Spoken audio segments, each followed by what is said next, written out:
Welcome back, everyone. We're diving deep today into the world of successful stock trading. Sounds exciting.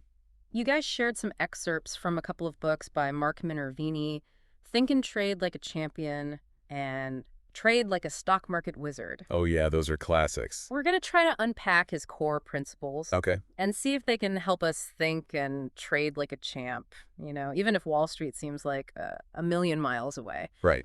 It's interesting because both books suggest that consistent success in trading, it's not about like finding some magic formula. Yeah. It's more about mastering your mental game Oh, for sure. and your risk management Yeah. techniques, which is really interesting. Yeah, these books definitely emphasize that having the right mindset is absolutely crucial. Okay. It's not even about eliminating emotions altogether. Right. It's more about understanding how they can impact your decisions. Yeah. Minervini uses this really powerful analogy. Okay. Imagine two wolves, Okay. Two wolves. one representing the builder, Okay. and the other the wrecking ball. Okay. I'm picturing these wolves right now. So which wolf represents like a winning trader? The builder is the one you want to feed. This Yeah. wolf is disciplined, Okay. process-oriented, Mm-hmm. always learning, Okay. and definitely not afraid of making mistakes Mm-hmm. because they see them as, like, valuable lessons. Yeah. Yeah. The wrecking ball, on the other hand, acts impulsively, Right. gets all swept up in their emotions, Yeah. and lacks a clear plan. Oh, I can see how letting that wrecking ball loose in the stock market could lead to some serious financial damage. Yeah, absolutely. So how can we cultivate that discipline builder mindset in our own trading? Well, Minervini tells this fascinating story about a young trader Okay. who stayed at his house and completely mirrored his habits. Wow. Everything, Wow. from his diet and exercise Oh, wow. to, like, his daily routines. Wow. This trader saw the value in observing and adopting the behaviors of someone who was already successful. Yeah. So it highlights the power of, like, surrounding yourself Yeah. with the right influences Yeah. and learning from those who have already achieved what you aspire to. It makes so much sense. It's like finding a mentor Yes, who's already walked the path you want to take exactly. and learning from their experience. Now, I know these books emphasize that risk management is even more important than picking winning stocks. It sounds almost counterintuitive, doesn't it? Yeah, it's easy to get caught up in the excitement Yeah. of finding the next big thing. Right. But without a solid risk management strategy, one bad trade can wipe out weeks or even months of gains. Oh, wow. So you need to define what risk you're willing to take before entering a trade, Mm-hmm. just like having an emergency exit strategy in place Right. before you even, like, step on a plane. So you're saying instead of thinking this stock is going to the moon, Yeah. I'm all in, we should be asking, Right. how much am I willing to lose if this trade goes south? Exactly. That's what Minervini calls backing into risk. Okay. He compares it to a professional poker player Yeah. who folds most hands and only jets big when the odds are heavily in their favor. Oh, okay. So you're waiting for those, like, premium opportunities Yeah. where the potential reward outweighs the calculated risk. That's a great analogy. Yeah? It takes the emotion out of it, Yeah. makes it more strategic. Now, another principle that intrigued me was this idea of discipline over hope. Right. Can you explain that a bit more? Think about all those stories of people who struck it rich in the market Oh, yeah. and claimed they got lucky. Right. Minervini completely debunks that myth. Okay. He stresses that consistent success Yeah. comes from having clear rules Mm-hmm. and sticking to them, even when emotions like fear and greed Oh, yeah. are screaming in your ear. Oh, it's so easy to get caught up in the hype and then let those emotions drive your decisions. I've definitely been there before. So how does Minervini himself handle those moments, like when you're tempted to break your own rules just this once? He shares a really powerful story Okay. about a time when he was tempted to buy back into a stock that had dropped below his predetermined stop-loss point. Oh, okay. And he was convinced it would go back up. Mm-hmm. But he refused to have just this one-time moment. Wow. Guess what? What? The stock continued to plummet, Oh, no. and he saved himself a massive loss By sticking to his rules. It's like having the willpower to resist that extra slice of cake, even when your sweet tooth is begging for it. Right. So how can we apply this principle of discipline over hope to our own endeavors? It's about recognizing that success in any field requires setting clear goals, Right. defining your process, Okay. and having the discipline to stick to it, Yeah. even when faced with setbacks or temptations. Right. Consistent effort, Yeah. guided by a clear plan, will always trump Yeah. fleeting bursts of motivation or wishful thinking. So true. It's like training for a marathon. You can't just show up on race day and hope for the best. You need a training plan and the discipline to stick to it. Now, speaking of plans, how do we know if our trading plan is working? This is where I often struggle. Like, setting goals is easy, but measuring progress, not so much. Yeah, that's where the power of knowing your numbers comes in. Okay. Minervini encourages meticulously tracking your trading performance. Okay. And not just focusing on wins and losses. It's about analyzing your win-loss ratios, Okay. your average gains and losses, Yeah. and understanding how these metrics influence your overall expectancy of success. Okay, hold on. Expectancy. Break that down for me. I'm not a statistician. Imagine a trading strategy where you win $200 on 60% of your trades, Okay. but lose $100 on 40%. Okay. Even though you lose sometimes, your expectancy is positive because your average win is larger than your average loss. Okay. It's like an insurance company Yeah. using actuarial data to assess risk. Okay. You're applying a similar scientific approach to your trading decisions. Now I get it. It's not just about being right or wrong on individual trades, Yeah, but about the overall balance exactly. of wins and losses over time. Yeah, That makes trading feel less like gambling right. and more like a calculated game of strategy. But how can we apply this idea of tracking metrics to other areas of our lives? Think about your own goals, whatever they may be. What are the key indicators of progress? It Yeah. could be anything, like the number of sales calls you make, Okay. the hours you dedicate to a skill, or even how many times you hit the gym each week. Right. By tracking these metrics, you gain valuable insights into your own strengths and weaknesses, Yeah. allowing you to make adjustments Yeah. and continually improve. So it's like having a personal dashboard for Right. your life, Yeah, helping you steer towards success. exactly.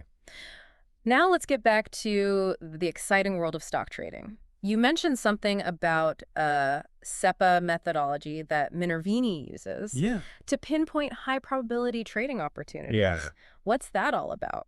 SEPA stands for Statistical Earnings Per Share, Price, and Accumulation. Okay. It's his framework for evaluating stocks. And it relies heavily on identifying a specific chart pattern called the Volatility Contraction Pattern, or VCP. Okay. Charts. I've always felt a little intimidated by them. How can someone who's not a chart expert understand this concept? Imagine a chart as a visual story of the battle Okay. between buyers and sellers in the market. Okay. A VCP is like watching that battle settle down.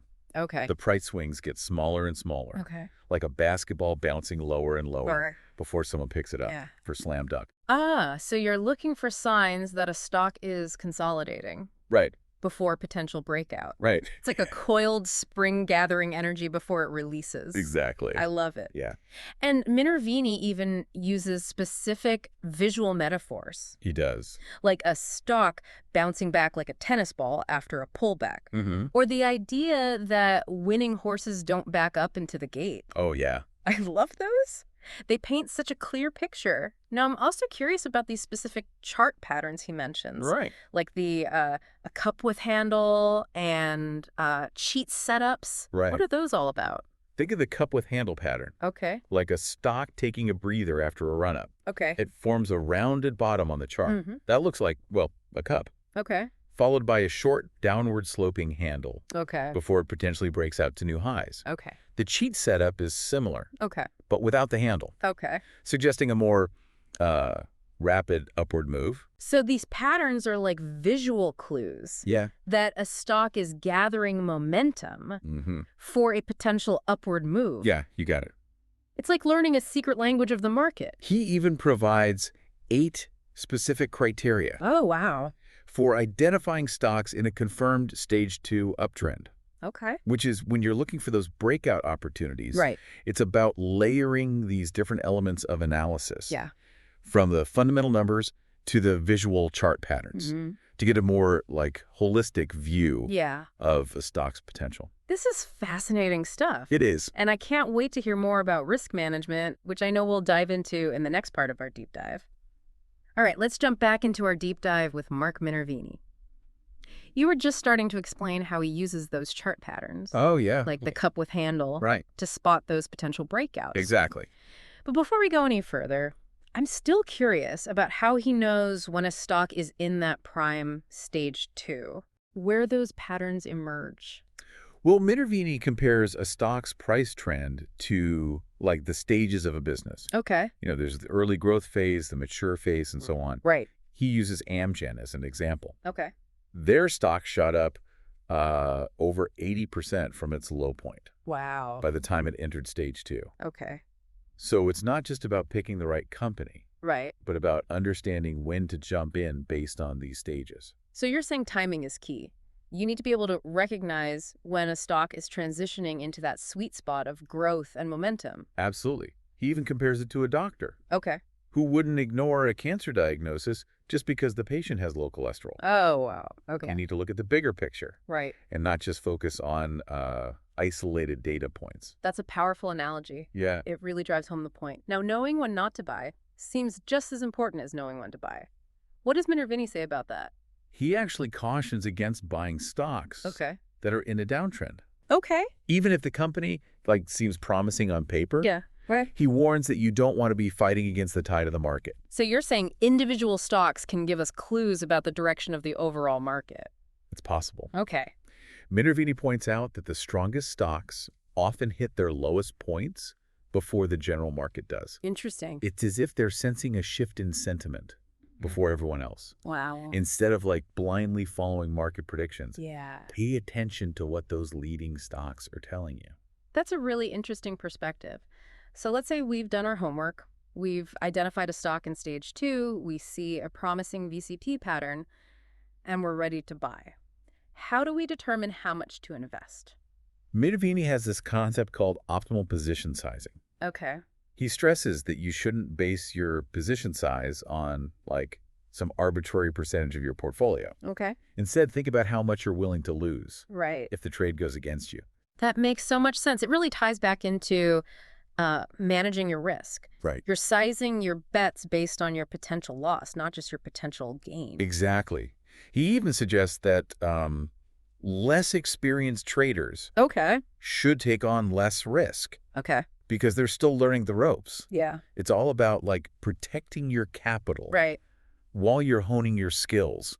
It's like learning to swim. You wouldn't just jump into the deep end without knowing how to float first. Exactly. Now, even with the best risk management, there will be times when we need to exit a trade. Sure. How do we know when to sell? Ideally, you want to sell when a stock is in the late stages of its upward trend. Okay. Minervini uses a baseball analogy to illustrate this. Okay. Imagine a baseball soaring through the air after a powerful hit. Mm-hmm. When it reaches its highest point, that's your cue to sell. Got it. Holding on longer means watching it inevitably fall back down to earth. Okay, I can picture that. But how do we know when a stock is reaching that peak? Are there any specific warning signs? One thing to watch for is PE expansion. Okay. It means the stock's price is rising faster than its earnings growth. Okay. Like a car speeding ahead without enough fuel in the tank. Oh. It could be a sign that investors are getting a little too optimistic. So it's like a bubble forming. Yeah. Right? You need to recognize those subtle shifts in sentiment before it all bursts. Precisely. He also talks about heavy volume on down days. Okay. It could mean that, the big players, the institutional investors, are starting to sell their positions. Oh, okay. It's as if they're heading for the exits before a party's over. It's like trying to escape a crowded theater before everyone else realizes there's a fire. Right. So it's about staying agile, not getting emotionally attached to a stock, even if it's been a winner for you in the past. He emphasizes that the goal of trading is to make a decent profit, not to be right all the time. That's a tough lesson to learn, but it's so true. Yeah. We often get caught up in being right and miss the opportunity to make money. Minervini even has a saying, if you don't sell early, you're going to sell late. Mm-hmm. It's almost impossible to perfectly time Right. the top or bottom Yeah. of a stock's move. Right. The key is to have a plan Yeah. and to execute it Yeah. with discipline. Okay, so we've covered a lot. Yeah. Identifying potential winners, Mm-hmm. managing risk, knowing when to sell. Right. But what about Minervini's own recipe for achieving super performance in the market? He actually outlines 8 key principles Okay. that have been instrumental in his success. Okay. And they apply Yeah. not just to trading, but to mastering the game of success in any field. Okay, I'm all ears. What are these 8 keys to unlocking super performance? He lists them as timing, concentration, big money management, consistent small gains, low turnover, cutting losses, writing winners, and patience. That's quite a list. Yeah. Let's start with timing. Okay. We already talked about understanding market trends Right. and stage analysis. Yeah. But what else does he emphasize about timing? He stresses that timing is everything and that it is possible to time the market successfully. Okay. Despite what some may say, Okay. it's about being patient Yeah. and waiting for the right opportunities, not chasing every hot stock that comes along. It's about resisting that FOMO, right? Fear of missing out. Exactly. Okay. He also emphasizes concentration, Okay. which might seem counterintuitive to some. Okay. Instead of spreading your bets across a wide range of stocks, he suggests focusing on, like, a smaller number Okay. of high-conviction trades. That's interesting. It goes against the conventional wisdom of diversification, doesn't it? It does. Why does he advocate for this approach? Yeah.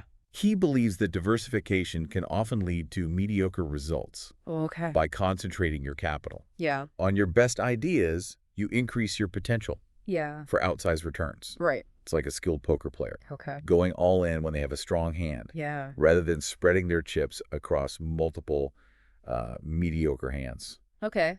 I can see how that approach could amplify gains, but also losses if you're wrong. That's where big money management becomes crucial. Absolutely. It's about knowing your risk tolerance, sizing your positions appropriately, Yeah. and always having a clear exit strategy in place Right. before you even enter a trade. Right. Remember, risk management is paramount. Right. It's even more important Wow. than picking winning stocks. So it's not just about picking winners, but about minimizing the downside, even when you're wrong. That's a really important point. Yeah. Okay. He also talks about the power of consistent small gains. Okay. It's about letting your winners run Okay. while cutting your losses short. Okay. It's like the concept of compounding interest. Right. Small gains, consistently reinvested over time, can lead to exponential growth. It's like a snowball rolling down a hill, gathering momentum in size as it goes. Exactly. Good. He also mentions low turnover, meaning you shouldn't be trading too frequently. Okay. It goes back to the idea of being patient Right? and selective with your trades. Yeah. It's about quality over quantity. Right. Remember those premium hands we talked about earlier? Yes. You're waiting for those high probability opportunities and then maximizing your gains when they arise. So it all comes back to patience and discipline. It does. Yeah. And of course, all of this ties back into cutting losses and writing winners. Right. Emotional discipline is key here. Yeah. You have to be able to let go of your ego Yeah. and stick to your plan, Right. even when it's difficult. And finally, there's patience. Why do you think he emphasizes this so much? Well, it seems like a recurring theme throughout all of his principles. I'm guessing it's because, in the world of trading, it's often the patient investor who reaps the greatest rewards. You're exactly right. It's about resisting the urge to chase quick profits Yeah. and instead waiting for the right opportunities to come to you. Yeah. It's like a skilled hunter Yeah. waiting for the perfect shot. It's the art of delayed gratification, isn't it? It is. And speaking of gratification, you mentioned a fascinating story about Minervini winning a trading championship. Yeah. That must have been incredibly gratifying. Tell me more about that. This takes us back to the U.S. Investing Championship, Okay. a real proving ground for traders. Okay, you were about to tell me about Minervini's experience in the U.S. Investing Championship. Yeah. What was his strategy going into this high-stakes competition? Well, he was determined to prove that his SEPA methodology and his 8 key principles could deliver exceptional results. To demonstrate his confidence, he even entered the contest Wow. with $250,000 of his own money. Wow, that's a bold move. Talk about putting your money where your mouth is. Yeah. So how did his strategy play out in this pressure cooker environment? Well, in just the first 6 months, Okay. he achieved a remarkable 190% return. Wow, that's almost doubling his account. That's right. It's a testament to his disciplined approach and his ability to find those explosive growth stocks. Yeah. But I imagine staying focused with that level of success Yeah, must be tough. right. Did he ever feel tempted to stray from his strategy? You might think so, but he remained remarkably disciplined. Really? He stuck to his rules, managed his risk, and didn't let success go to his head. Wow. In fact, one of the contest coordinators even called him to let him know. Okay. He was in the lead by a significant margin. Wow, so he was basically a front runner Yeah, pretty like throughout the competition. Yeah. That must have added a whole new level of pressure. You'd think so. Yeah. But he stayed true to his process. Okay. He continued to execute his strategy Yeah. with precision, Okay. avoiding emotional decisions and focusing on the long game. That speaks volumes about the power of having a solid plan Right. and the mental fortitude to stick to it. Right. So I have to ask, did he end up winning the whole thing? He did.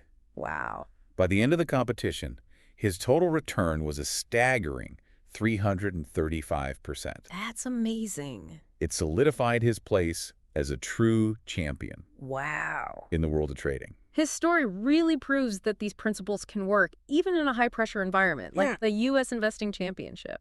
And what's even more impressive is that this wasn't just a one-time fluke. Right. Minervini has consistently applied these principles for decades, Wow. achieving outstanding results year after year. He embodies the idea that success isn't about luck. Yeah. It's about mastering Right. a set of skills and principles and applying them consistently. His story is truly inspiring. Okay, so we've learned about his mindset, his approach to risk management, his SEPA methodology, and his 8 keys to success. Yeah. But before we wrap up, I have to ask about the psychological aspects of trading. Right.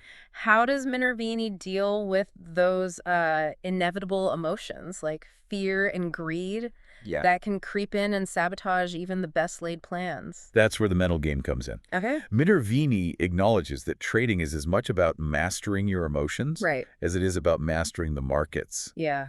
He emphasizes the importance of cultivating Yeah. a positive mental attitude, Right. even in the face of setbacks. So it's not about being emotionless, but about learning to manage those emotions effectively. Exactly. Okay. He even shares specific techniques Okay. for staying calm and focused, Okay. including a breathing exercise Okay. he learned from a former Navy SEAL. Oh, a Navy SEAL breathing technique. I'm intrigued. Tell me more about that. It's called box breathing. You inhale slowly through your nose for a count of 4. Okay. Hold your breath for 4 seconds. Okay. Exhale slowly through your mouth Okay. for 4 seconds. Okay. And then hold again for 4 seconds. Okay. You repeat this cycle Yeah. for about 5 minutes. And it can really help, like, calm your nerves Yeah. and bring you back to the present moment. That sounds incredibly useful, not just for trading, but for any stressful situation. So it's about training your mind to stay calm and focused, Right. just like you would train your body Exactly. for a physical challenge. He also talks about the importance of celebrating small wins, Okay. which might seem counterintuitive. Okay. But it helps reinforce positive behaviors Right. and build confidence. Yeah. It's like giving yourself a mental pat on the back Yeah. for making good decisions. I love that idea. It creates a positive feedback loop that encourages those winning habits. Now, what about those times when things don't go as planned? Right. How do you bounce back from a loss or a setback? Minervini suggests shifting your focus Okay. from self-criticism to learning. Instead of asking yourself, Yeah. why am I so bad at this Right. after a loss? Yeah. Try asking, what can I learn from this experience? How can I improve my strategy going forward? That's such a powerful reframing. Yeah. It's about adopting a growth mindset, Yeah. not just in trading, but in all aspects of life. Exactly. And this brings us to the heart of Minervini's message. These principles are applicable far beyond the realm of stock trading. They're about mastering the game of success itself. So it's not just about making money in the markets. Right. It's about cultivating It is. a set of mental habits and principles Yeah. that can lead to success Mm-hmm. in any endeavor. That's exactly right. And he encourages everyone to take these principles Yeah. and apply them to Right. their own lives, Yeah. whether they're entrepreneurs, artists, athletes, or simply striving to reach their full potential. What an empowering message. So after this incredible deep dive into Minervini's wisdom, what's one action our listener can take today Yeah. to put these insights into practice? That's a great question. It could be as simple as identifying a role model, Okay. setting a clear and specific goal, Right. or tracking a key metric Yeah. in their own pursuits. Right. Or perhaps it's something more challenging, like defining their non-negotiables, Yeah. those core principles Right. that they refuse to compromise on, no matter what. It's about taking that first step, no matter how small, and starting to build those winning habits. Exactly. And of course, I highly recommend exploring Minervini's books Yeah, in more depth. they're fantastic. They're packed with practical strategies and real-world examples that can help you unlock your full potential. For sure. Not just as a trader, but as a master of your own destiny. Couldn't have said it better myself. This deep dive has been incredibly insightful. Thank you for guiding us through this wealth of knowledge. It's been my pleasure. Remember, knowledge is power, but only when it's applied. Take what you've learned today and put it into action. The journey to success starts with a single step. And that concludes our deep dive into the world of Mark Minervini. Until next time, keep seeking, keep learning, and keep diving deep.